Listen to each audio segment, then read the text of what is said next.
Hello, boys and girls. This is your old friend RJ City, and as you know, I'm going through all of the WrestleManias and recapping and reviewing the national anthems. My previous video, I did WrestleManias 1, 2, 3, 4, and 5, which were Gene Okerlund, Ray Charles, Aretha Franklin, Gladys Knight, and Rockin' Robin.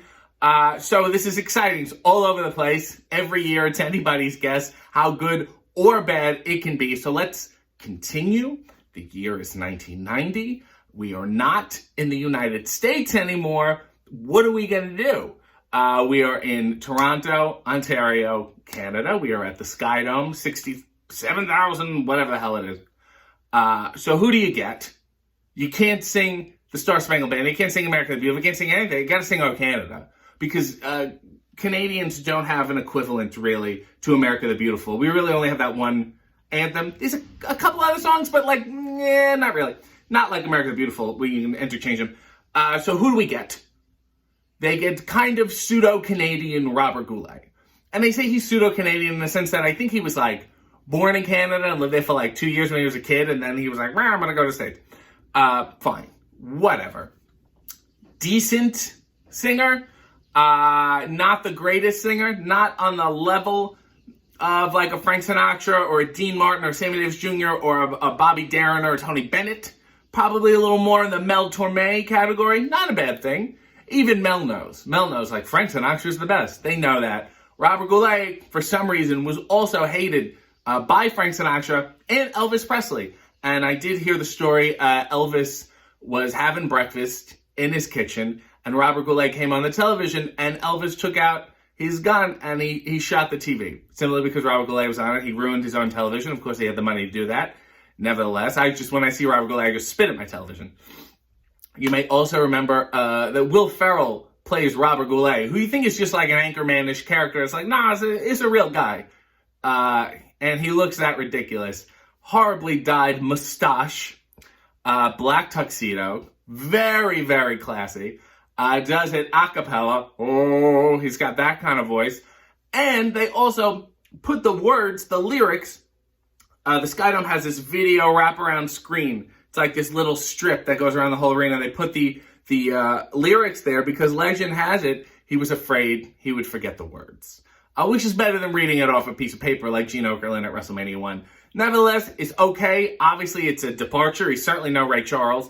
And it's O Canada, so you're whatever, it's okay. It's moving on.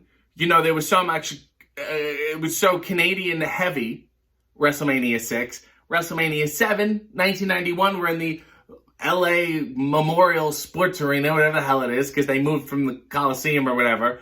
For some reason, they're hard into the America business. The war is going on. Hulk Hogan, Sergeant Slaughter, big thing.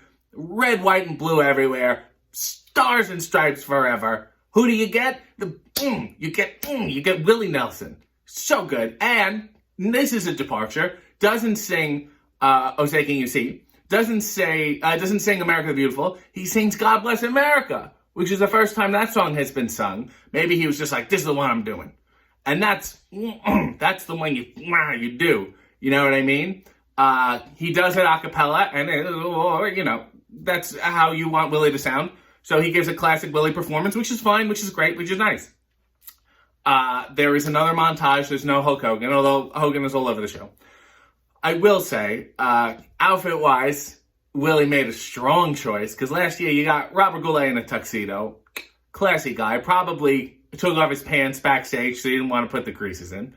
But Willie is wearing all different kinds of wrestling merchandise. So he has jeans, he has a black dress shirt on, then he has a WrestleMania shirt over it, and then he has a title belt on, a toy, a foam belt, and he's got Bret Hart glasses on his head, and a Hulk Hogan bandana, and he's got his own classic Willie red bandana. So it's a strong choice, and he's doing it, and he's doing it for America in all its commercial glory, and I think that's just grand. We are now moving on to WrestleMania 8, 1992 in the Hoosier Dome, Indianapolis, Indiana. Now I think we've gotten out of the soul country phase. We had not the soul country phase, that doesn't make any sense. We're moving from the soul phase to the country phase. I guess Robert Goulet was a palate cleanser, because now we're at Willie, and where do you go from Willie the old country classic, you go to the newer country, you go to Reba McEntire, who sings the Star Spangled Banner. So we're back to the beginning again with all that. Little feedback on the mic, not too bad. She does it a cappella. She seems thrilled to be there. As you know, Reba has a very hearty twang now, especially when she does KFC commercials. But at this point, she's so young, she hasn't fully blossomed into the full Reba. I'd say this is about a quarter Reba to the full Reba we now know. There's a hint of the twang, but there's still, let me try to impress mainstream America. Let me see if I can tone it down. I will say she has a giant belt buckle on. It's shiny, it's gold, and maybe a little pearl. She's very happy. Big-ass red hair. It's outstanding. She did a wonderful job. Thrilled to be there in front of all these Hoosiers, as they say. And then there is no montage. However, there are plenty of crowd shots of the people in the arena who are obscenely patriotic, including a guy who has a Stars and Stripes dress shirt. God bless him. Let's move on now to WrestleMania 9. A 1993 Caesars Palace, Las Vegas, Nevada. Okay, Vegas, big show tunes people. Everybody's in Vegas. Who are they going to get? This is really weird. And this is where the buck really stops, may I say. There is no video evidence. There is no photo evidence of anyone at all singing the national anthem that I've been able to find, and I have scoured. They certainly didn't do it on the program for some reason. But I did scour the internet, and I found that allegedly, and if anyone can confirm this, please help me out, America the Beautiful was sung by actress Diahann Carroll, who was in Julia and Porgy and Bess with Sammy Davis Jr., and even more importantly, she was in a movie with me called The Masked Saint, where she pinched my ass between one of the scenes. How she did, I haven't seen one picture of her. I haven't heard her say anything about it. I've just seen like 2 websites that were like, Diahann Carroll sang America the Beautiful at WrestleMania 9. I'm like, all right. I guess because it was at Caesar's Palace, they did that whole Roman theme kind of thing. And they didn't know if it would fit, maybe. Maybe it's weird to, like, you know, they did all the toga business and the gold leaves and the whole thing. Maybe it's weird to start with America the Beautiful and then do a salute to Rome. Maybe that's too much of a departure. If I was Diahann, I would be pissed. You would have gone down in history. I would have been regaling in your video right now. I've been very upset. I should have asked her when we did the movie. She's no longer with us. She's taken the secret to her grave. The weirder thing is that singer Natalie Cole, daughter of Nat King Cole, was in attendance. So I thought maybe the internet got it confused. Maybe Natalie Cole sang and not Diahann Carroll. No, Natalie Cole is just there as a fan. It's weird. It's very weird. It's something that I lie in bed at night and I stare at the ceiling and I think about. And I go, what did Diahann Carroll think of this event? Maybe it was so bad that she said, strike my performance from the record. Who knows? Please help me with this and other mysteries.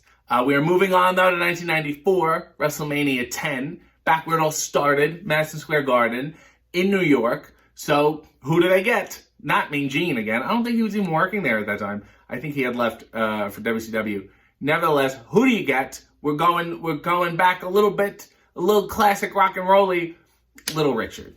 We got Little Richard to sing America the Beautiful, past his musical prime at this point. However, commercially, he's in full swing. This is like the same era he was doing Put Down the Ducky on Sesame Street. So you know what Little Richard I'm talking about? He's in the ring with a mic. He's got this red suit on. It's got sparkly, sequiny things. Nice touch. Gospel choir surrounding the ring. Very clappy. Very get up on your feet and tap your toes, America the Beautiful, which is great. It's fun for a crowd. The problem is it was fun on the recording because Little Richard is clearly lip syncing. So you're really losing that live performance moment. To my recollection, this is the first time that this was a hard lip sync at a WrestleMania. And it was, oh boy, it was a hard one. I don't know how he put so many casual things in the recording, like, look, woo, so many of those things. And like, it's hard to remember those. What are you doing? Why would you do that to yourself? And you can hear how bad the lip sync is because when he finishes, he's like, thank you. But you can hear that the mic isn't turned on. So he finishes singing, he's like, woo! Thank you. Terrible. He looks great. He had a good time. If you squint and it looks like he's actually singing, you'll enjoy it a lot. So that was WrestleMania 6 to 10. Robert Goulet, Willie Nelson, Reba McEntire, maybe Diane Carroll, and of course, Little Richard. I will be back with 11 to 15. God help us. Guests of the RJ City Show, subscribe to his channel, follow him on social media, and buy his t-shirts at ProWrestlingTees.com/RJ City.